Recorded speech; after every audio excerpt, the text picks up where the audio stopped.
আমি শিবিরের শাহবাগ বিষয়ক সম্পাদক।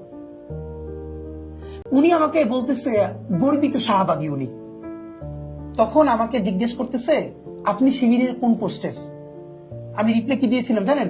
আমি শিবিরের শাহবাগ বিষয়ক সম্পাদক। কারণ শিবিরেরও যখন কেউ বলতে পারে না এই শাহবাগ নিয়ে কথা, বাংলাদেশে যদি শাহবাগকে কেউ রিব্র্যান্ডিং করে, এটা আমরা করেছি। শাহবাগকে জনতার ওই যে এলিট যেই মব ছিল, আবার দেখেন এখন মব আসছে না তো, 100 বছরের মধ্যে রাষ্ট্রীয় স্পন্সরশিপের সব থেকে বড় মব হলো শাহবাগের মব।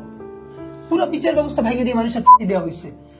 এখন এটা যেহেতু বড় লোক করছে, ইংলিশে লিখছে প্ল্যাকার্ড গুলো, হ্যাঁ, বিরিয়ানি খাইছে, এটা মব না, এইটা হচ্ছে আন্দোলন, দ্বিতীয় মুক্তিযুদ্ধ।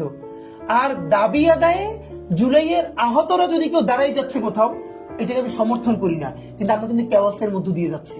দেশ ভাঙে চলে যাওয়ার কথা ছিল, সেইটা জানে আল্লাহর রহমত, সেটা কিন্তু প্রচুর মব। এগুলো আমাদের এখানকার নেগেটিভ। তো এই জন্য হলো আমরা একটা স্বতন্ত্র রাজনীতি নির্মাণ করেছি আলহামদুলিল্লাহ।